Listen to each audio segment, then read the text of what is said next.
What is up, everyone? JD here. I hope you're doing well today. I got a review for you. Let's get into it.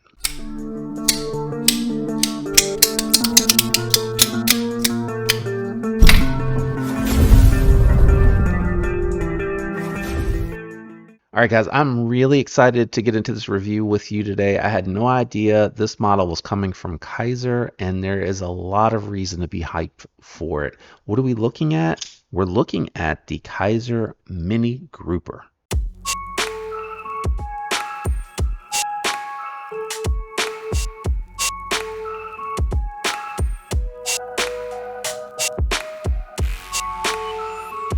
What we're going to do today, guys, is we're going to go through the regular routine of size comparisons, weighing the knife, and then we'll go ahead and jump into thoughts and impressions. Let's go ahead and get those size comparisons out of the way. All right, so first off, we have the Spyderco Para 3 Lightweight, and we have the Manix 2 Lightweight. So this one here is a little bit larger than your Para 3 Lightweight, but not quite as big as your Spyderco Manix 2 Lightweight. But I do consider this to be closer to a full-size knife, so more of that medium-sized EDC. Let's go ahead and bring out a couple more. All right, on the table, I got a couple of Vosteeds. We have the Vosteed Hedgehog top liner lock on the bottom, and we have the Vosteed Psyop top liner lock on the top. You can see very close in size to the Psyop, just a little smaller. But let's go ahead and do close profile, and then we'll do the weight. All right, here we are with the closed profile. So a little bit smaller in profile overall from your Manix 2 Lightweight. Even with the flipper tab in there, it is falling just a little bit shy of the tallest point, which is a little hard to emulate because that flipper tab is there. But it just fits inside of that blade shape, and then it carries very similar as far as out of the pocket as your Manix 2 Lightweight.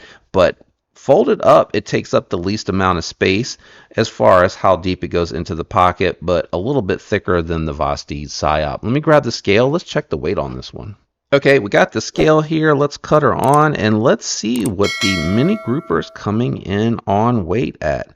So just under 4 ounces at 3.9 ounces. Very respectable considering the materials. Let me clear the scale out of here and then we'll jump into it. All right, guys. Why am I so excited about this one? I'm excited about this because this is Kizer's first release of the Spyderco style compression lock with a button. So this is their top liner lock with a compression. So it comes in under that stop pin right there and touches the tang of the blade. So you're getting that Spyderco style lockup that you're getting with the compression lock with the button. Very exciting. What about my experiences with the Mini Grouper specifically? So ergonomically, it is super comfortable. I don't quite get all 4 fingers on there, but because of how it's designed, it's very neutral back here on the back end of the knife. It's very comfortable in hand. During my time cutting with it, it was very comfortable. The jimping on the back of the flipper tab was not too aggressive. The pocket clip lands in a good spot for me, so no hot spots at all. The jimping on the back of the blade is in the right spot for me too, to be able to kind of put the thumb on there and guide it through the cuts. It is a very tall flat grind. You have a Schilling style cutter as far as the blade shape, a very low drop point, which made it very nice for those detailed cuts and detail work on the table. So I really did like that a lot. So just very comfortable overall, kind of nestles into the hand quite comfortably. It forces that blade down towards whatever it is that you're cutting to catch the material and kind of trap it. And then the pinch grip on it was excellent. I really liked it. I found for me when I was doing the pinch cut, I was using the jimping here on the top of the flipper tab and kind of resting my thumb here on the pivot, and then I was getting into a really nice detail work position. And then for the pinch grip, not quite as nice. I actually have to back up a little bit for the pinch grip and I end up squeezing the thumb studs and ending up in the scallop section. So for me, it was a little bit nicer to be here in this pinch grip position for the or index position, not pinch grip, the index position for the detail work and kind of using that flipper tab to my advantage. And then for pinching it and trying to just slice across, there was a lot of blade left over because I can't quite get choked up comfortably. Could you do it? Probably, but it's a little unsettling because there's nothing out here for me to really grab to. It actually felt more natural to pinch up and use those thumb studs, but my favorite was definitely the index and just normal position for cutting tasks and things of that nature. The Nitro V seems to be done pretty well.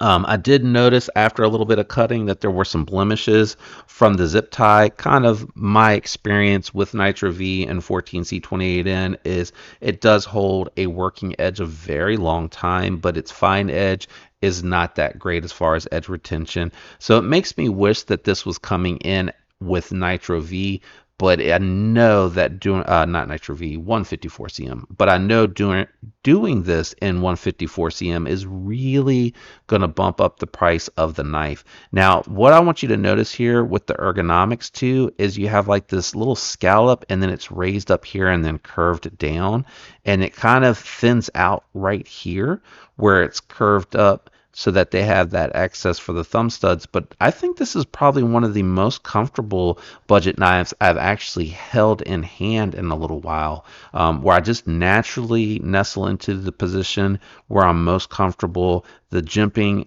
really, the way that they extended this jimping out, if you have smaller hands and you land back here, it's going to work. And then medium to large hands, you got space up here, and you can use all of that jimping to keep you locked in and have good control over this really nice, thin, tall, flat grind. I mean, guys, this one is a slicer, and that geometry is really going to work for you here.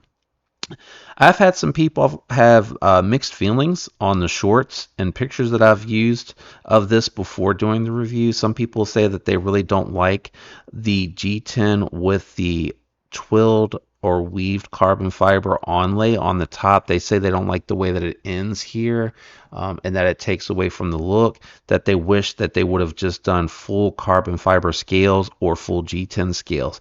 I would say at this price point, I think it's a nice add-on. I think it adds a little bit of something extra to the knife to keep it from being just kind of something that you may pass over and not stop and look at. So I actually fall on the side of the argument that I actually like this. I also like it too because I don't know how well you'll be able to see, but you actually have a little bit of texturing here, and that does help with the ergos and keep you from sliding around too much on top of the scale.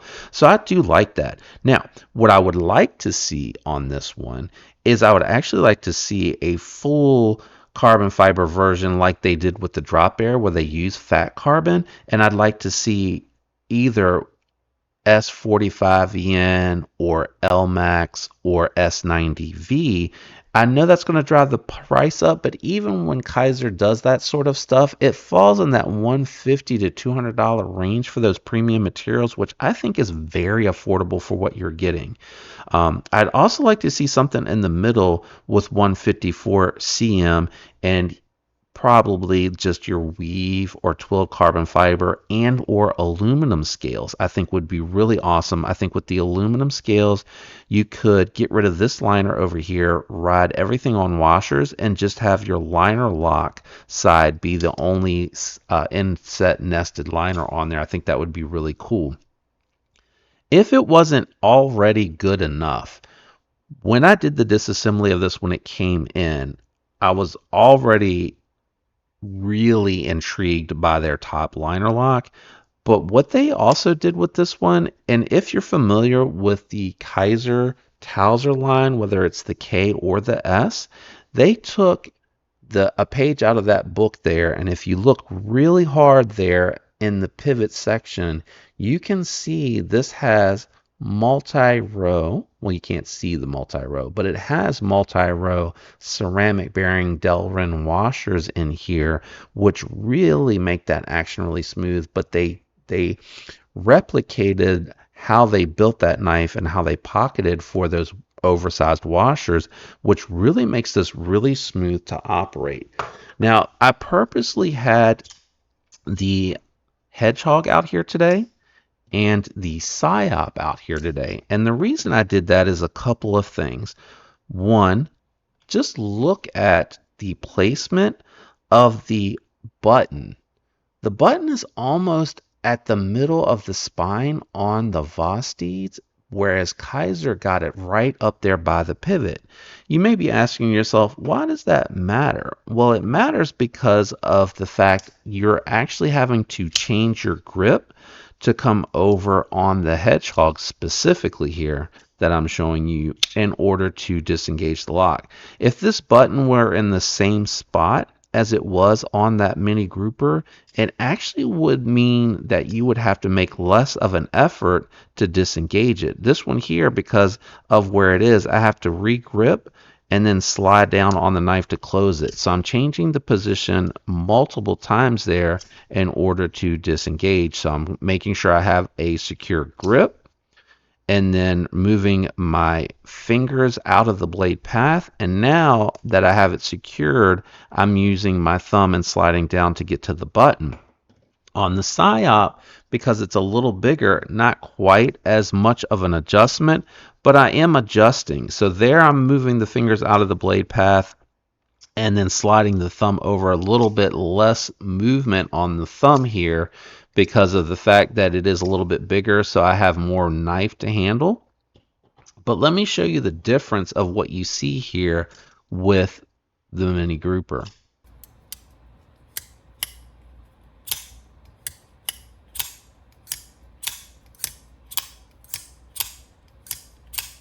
Okay, let me show it to you again.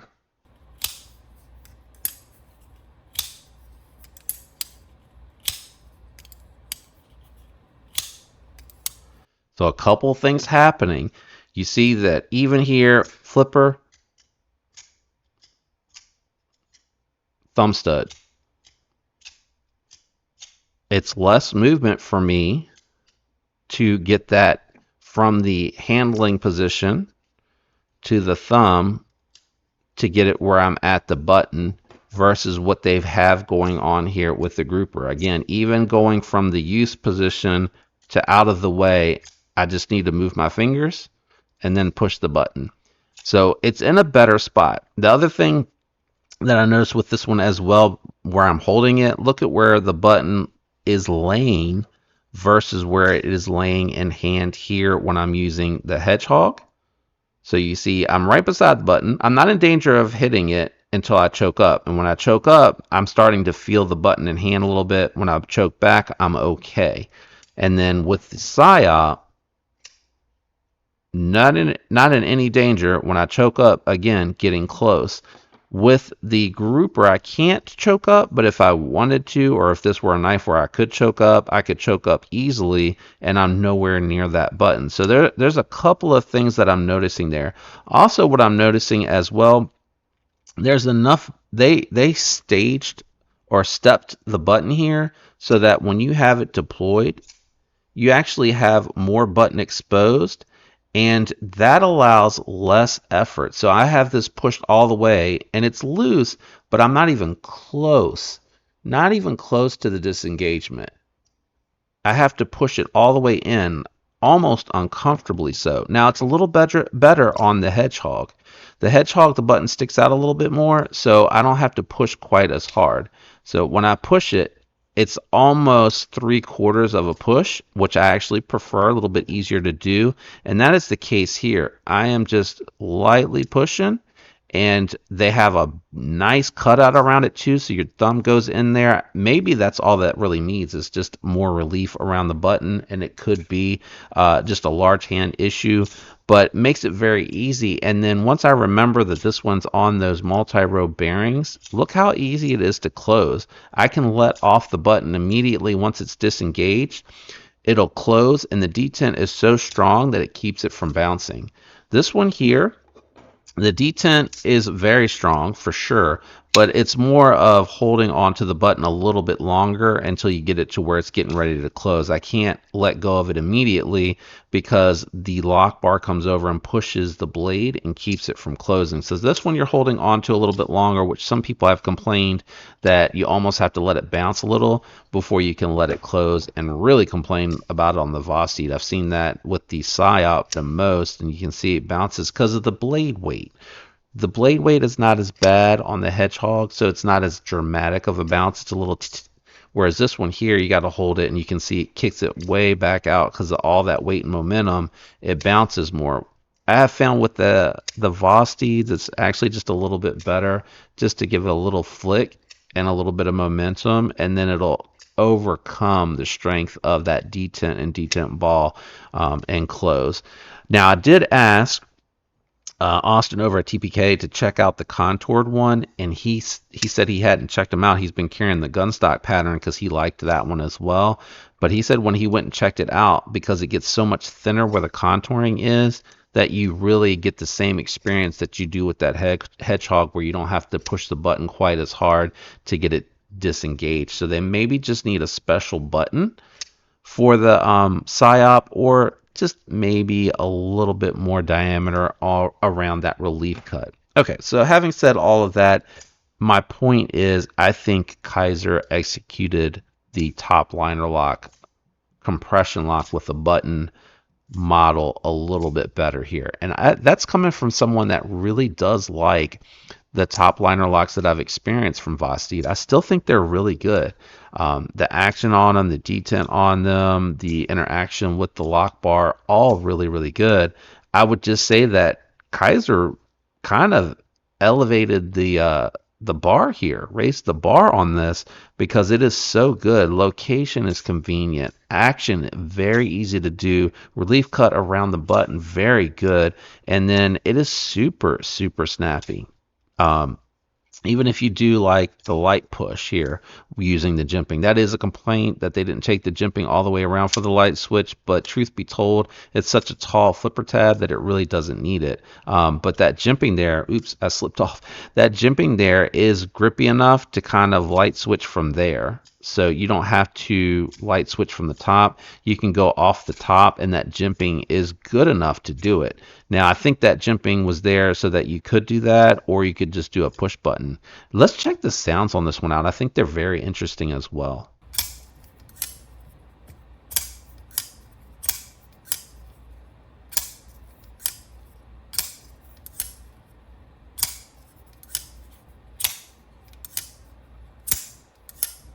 Very interesting sounds.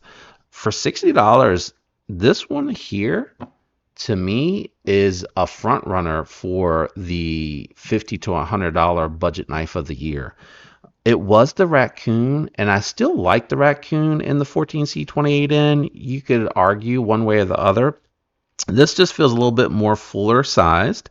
Both have very comfortable ergos, but I just think the top liner lock on this one, plus the multiple means of deployment, take it over the top for me. I think the other thing that Kizer could probably do here is do a micarta scale with this one in addition to the G10 and the weave carbon fiber. I think that would probably go over really well because they do a very good micarta.